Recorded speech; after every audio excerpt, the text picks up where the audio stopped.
Përshëndetje dashur miq të televizionit Alsat, kam ardhur sot në Prishtinë për të realizuar një intervistë me një studiuese të politikave feministe, Liri Kuçi, e cila do të na flas pak më tepër për mënyrën se si mediat e portretizojnë gruan, si dhe atë që ne i themi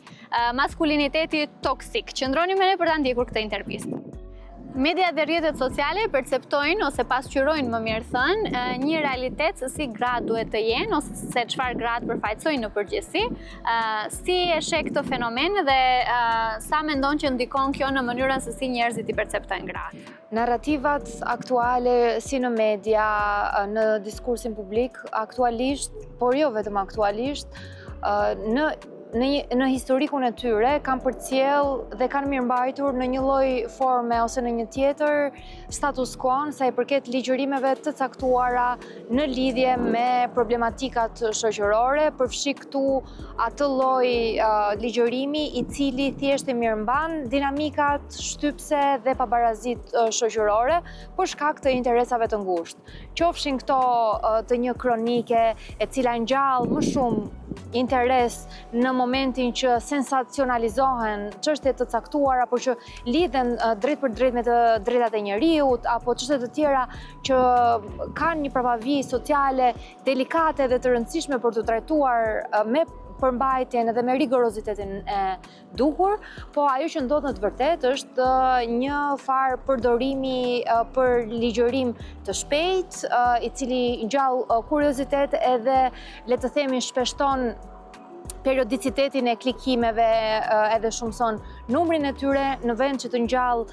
kritik përmbajtësore që ndikon në ndryshimin jo vetëm të narrativave, por edhe të normave shoqërore të dëmshme, të cilat i prekim të gjithë në një lloj forme ose në një tjetër dhe na ndikojnë në jetën tonë në forma të ndryshme. Pse temat të cilat i kanë për target gratë ose flasin për gratë në përgjithësi, ngjallin kaq shumë interes te njerëzit, në kuptimin që ju vjen interesant, ka një feedback, debatohen gjatë gjithë kohës dhe ka një interes më të shtuar kur temat kanë të bëjnë me gratë. Po vjen pak a shumë si pasojë asaj që po përpiqesha që të shtroja pak më herët, në momentin që nuk ka një tentativë e cila është vërtet thelbësore në mënyrën se si i trajtojmë fenomenet të caktuar, se si i trajtojmë dukuri, apo problematika të cilat e prekin thellësisht jetën e secilit prej nesh, por jo domosdoshmërisht secilit prej nesh, janë dukuri të cilat ne na rrethojnë dhe i konsiderojmë si të tilla për shkak se janë të pranishme në shoqëri, në familje, në realitetin tonë përgjithsisht, nuk marrin vëmendjen e duhur. Pra një qartësim thellësor në momentin që ti ato i merr me një farë lehtësie dhe mundësisht indikon kësaj frymës për ta polemizuar secilën çështje, fjala bie nëse ne ftojmë një prift ose dikë tjetër që është i lidhur në forma të ndryshme ose që e sjell në debat në formë problematike çështjen e abortit, të drejtat e grave e të tjera me radhë, patjetër që do ngjall një farë reagimi për të cilën nxitet secili emision, secili sesion televiziv. Në momentin që ti vërtet e ke prioritet në çështje të caktuar, duhet marrësh përfaqësi, duhet të marrësh njerëz të cilët e kanë agjencinë e duhur, edhe perspektivën, edhe formimin për të folur me to. Nuk mund të marrësh fjala bie jo vetëm një burr për të folur për të drejtën e zotërimit të trupave të grave, por nuk mund marrësh as edhe një grua për të folur për kancerin në testikuj, fjala bie.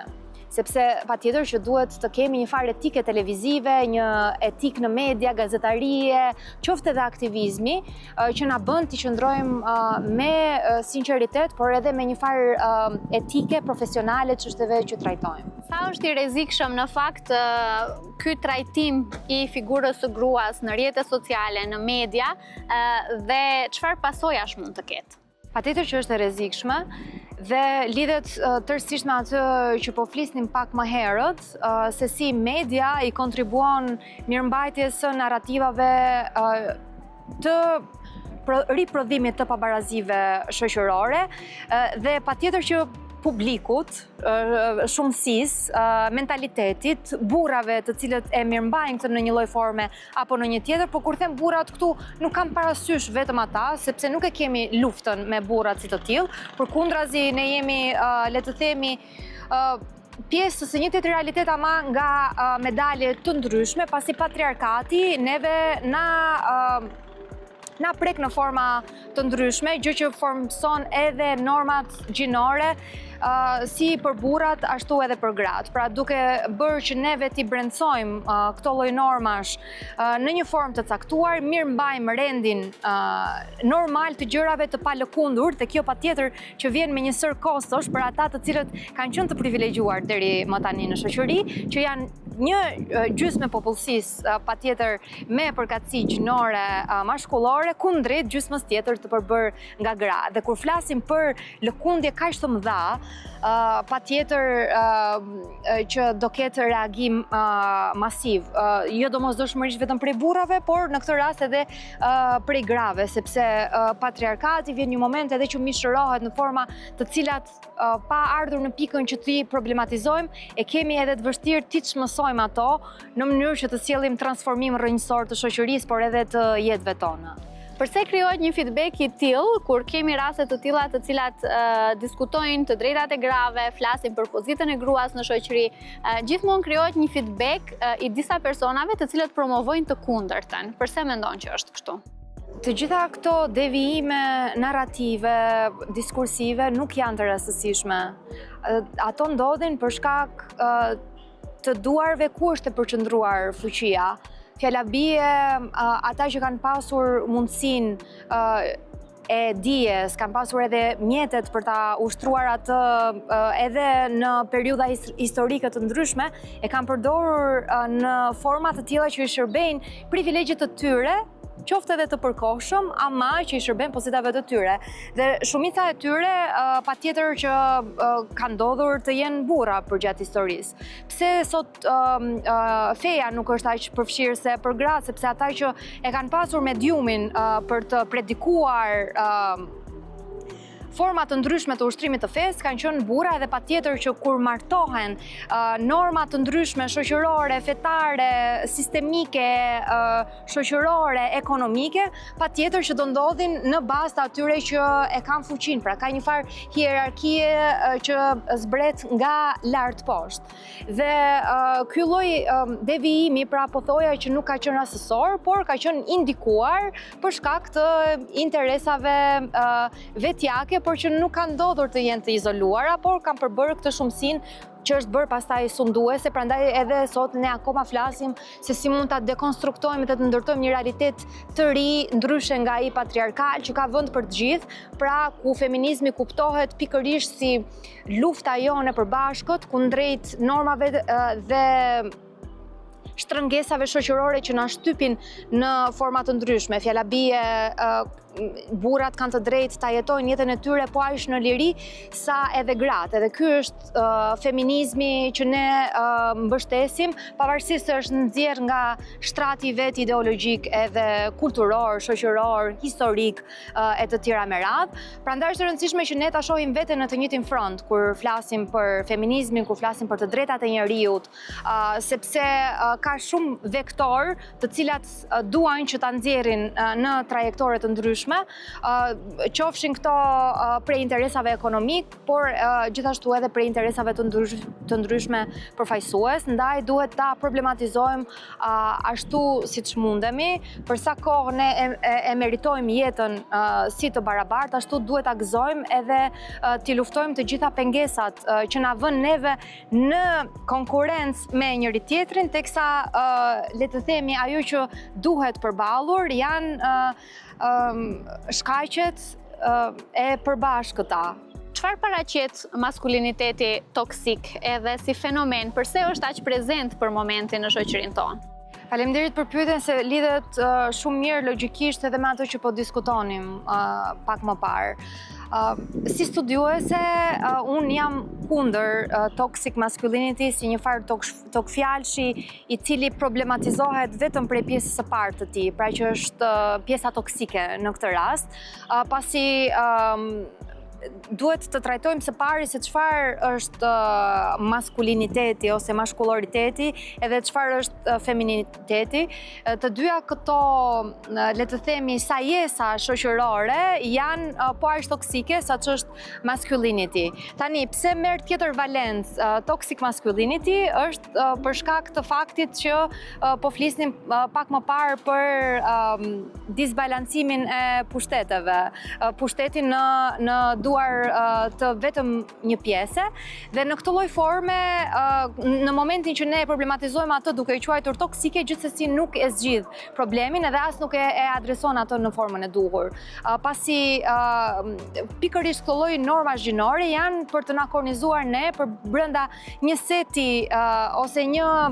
le të themi shtrati i cili është i pakët për mënyrën se si ne meritojmë që të përkufizohemi si qenie njerëzore që domosdoshmërisht karakterizohen nga situata e tyre biologjike ose seksuale, pasi gjinia ne e dim shumë mirë që është një konstrukt shoqëror. Pra që ti të kesh të drejtën të quhesh burr në këtë lloj shoqërie, duhet të performosh një set të caktuar të dhënave që i merr të gatshme nga shoqëria. Qoftë kjo të shtypurit të emocioneve në publik, qoftë kjo në mënyrën se si ti e kryen rolin tënd në familje, për brenda asaj që e ke marrë të gatshme dhe ti kalimi i tyre si thyerje dhe turp në momentin që ti nuk i ekzekuton këto lloj detyra shoqërore në mënyrën e pritshme, po ashtu edhe në anën tjetër. Pra kemi atë që proklamohet dhe festohet si femininitet, që ka për detyrë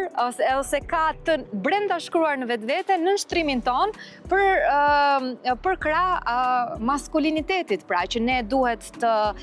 dukemi delikate, që ne duhet ta përfaqësojmë brishtësinë që sjell të qenit grua, fakti që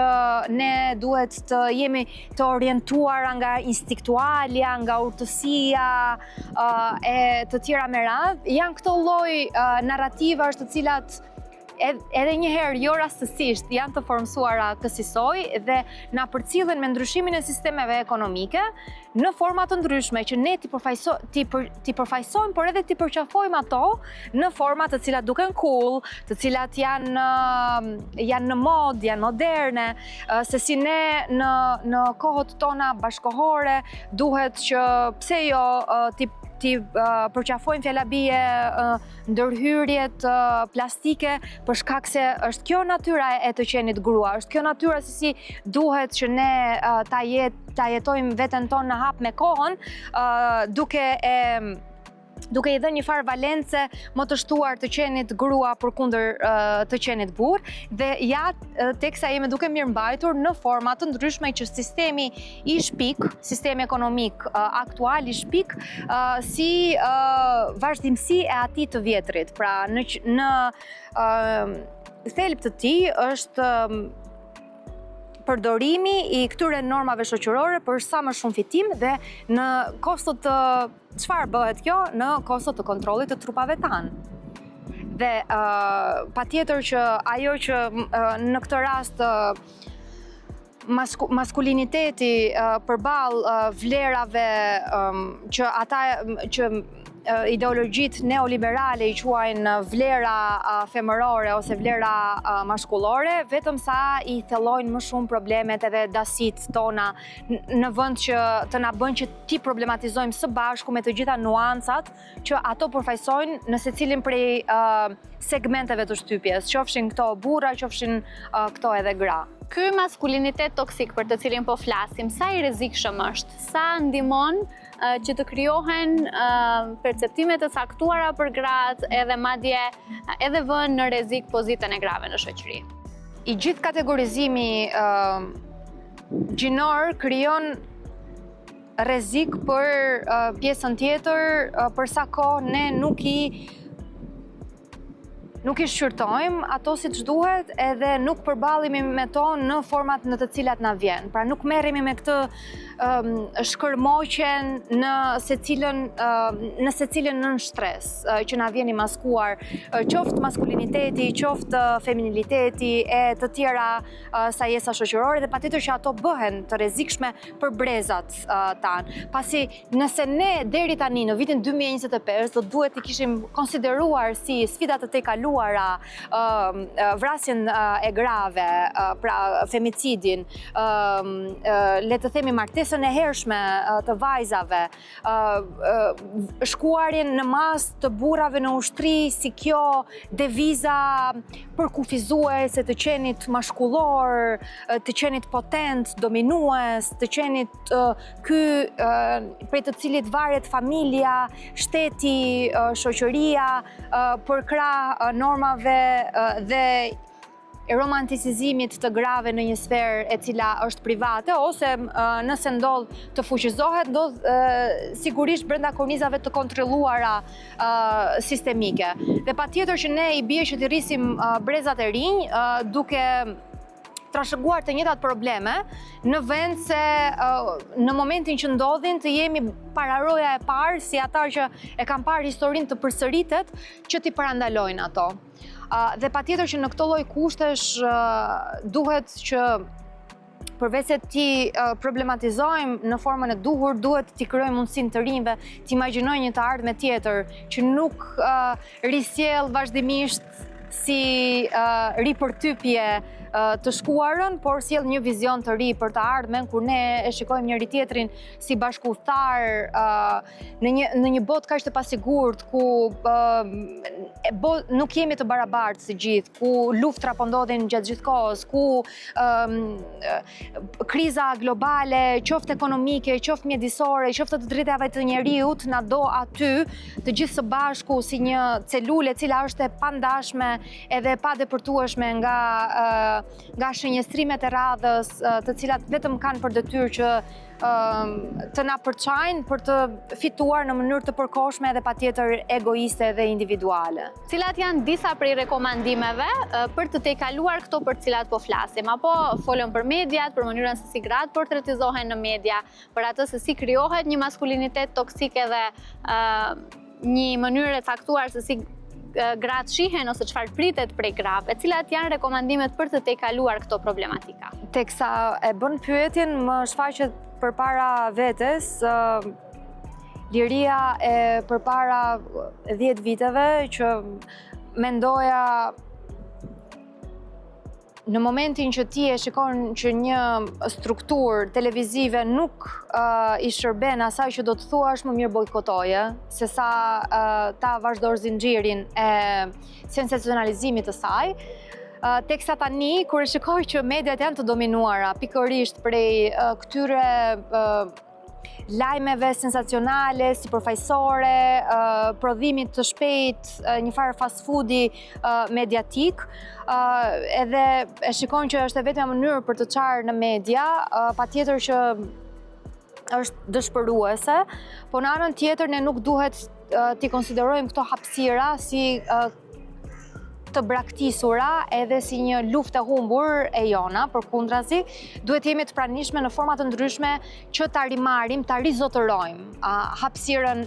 fjalën publike, atë që na përket ne. Përndryshe është e pamundur që të mendojmë që pikërisht në këtë sistem ekonomik, i cili ka interesat e vet, mekanizmat e vet, që pushteti arrin ta blej edhe fjalën publike, por edhe ato që vjen e përfaqësuar, pra nëpërmjet pronësisë së mediave,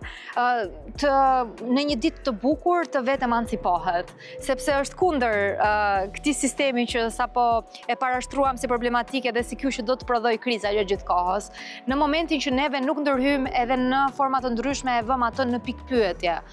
Patjetër që kjo do shumë kosto, sidomos kosto psikologjike prej aktivistëve, prej personave të cilët e marrin parasysh rrezikun, konsumin e tyre në momentin që përballen me barrierat të tilla, por është e rëndësishme që ne të jemi të pranishëm në forma të ndryshme. Edhe pastaj të kemi më shumë gazetare dhe gazetar të cilët janë kritik të cilët ne i nxisim të mendojnë që media nuk është ky mediumi i pisët, ku ecin vetëm ata që janë më të pazotët, ku ecin vetëm ata të cilët përfaqësojnë interesat e të pakëve, por ta rikthejmë atë në një mjedis i cili është kritik edhe na përfaqëson ne në forma të ndryshme. Pra duke i konsideruar edhe media si një farë aleati, por edhe media duke e bërë këtë kritikën e brendshme, sepse në fund të ditës ata gazetarët pasi e mbarojnë orarin e tyre të punës, i çojnë sërish fëmijët në çerdhe, në kopësht, janë pjesë prapë e këtij zinxhirit strukturor i cili riprodhon problemet në forma të ndryshme. Dhe duke konsideruar në një lloj forme, siç po e thoja pak më parë, veten si pjesë të së njëjtës përballje, do ta kemi më të thjeshtë që të mund të japim një kundërpërgjigje e cila na konsumon më pak sepse ne jemi më shumë. Dhe patjetër që ka shpresë që vjen nga zërat e atyre që më së shumti janë në nevojë, që shtypen, po vjen nga largësitë e Palestinës, e cila është e rënuar, vjen nga Irani, vjen nga Kurdistani.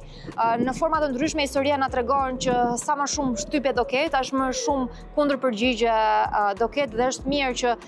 që këto kundërpërgjigje të bëhen sa më pak të përgjakshme ose të përgjakshme as pak. Duhet të jemi bashkë edhe aty për të zgjatur njëri tjetrit dorën sa herë është e nevojshme dhe na vjen në pikë pyetje ato që na takojnë. A mendon që duhet të ketë një vetë-rregullim të mediave ose që rrjetet sociale të mbajnë përgjegjësi për çfarë ato shpërndajnë në mënyrë që të ketë një farë lloj kufizimi dhe limitimi të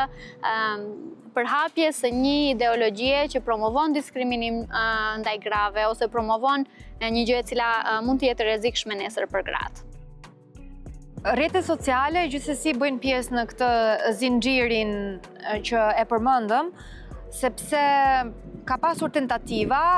për jo vetëm të vetë rregullohen, por ka pasur tentativa ligjore për t'i parandaluar dukuri të cilat janë të dhunshme dhe i kontribuojnë riprodhimit të pabarazive dhe të formës problemeve sociale që ne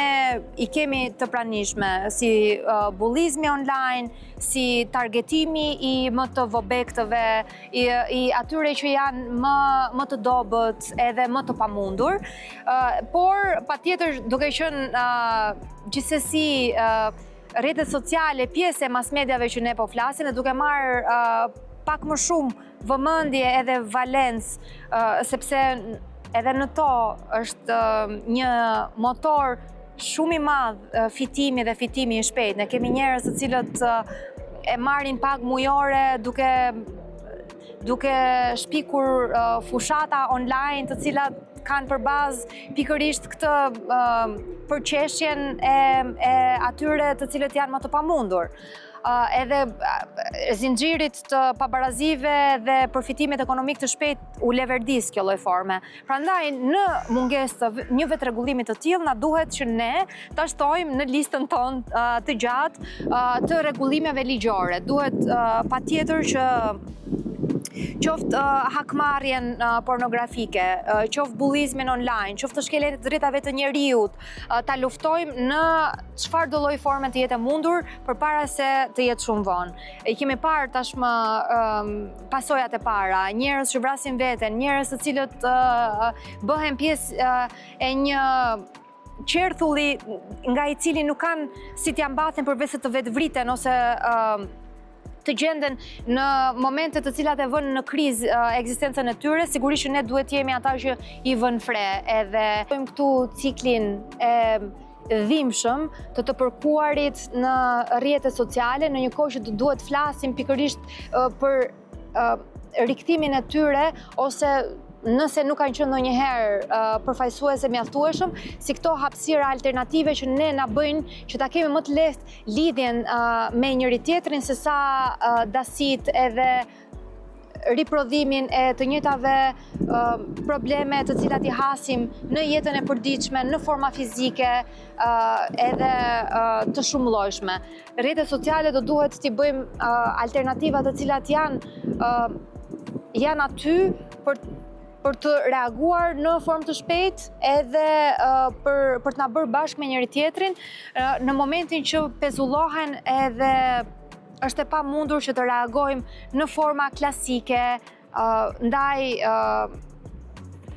ndaj sfidave që i kemi si shoqërore, ashtu edhe personale. Teksa unë patjetër besoj që si personalja, ashtu edhe shoqërorja, edhe kolektivja janë përcaktime politike dhe si të tilla do duhet i trajtojmë në çfarëdo lloj platforme.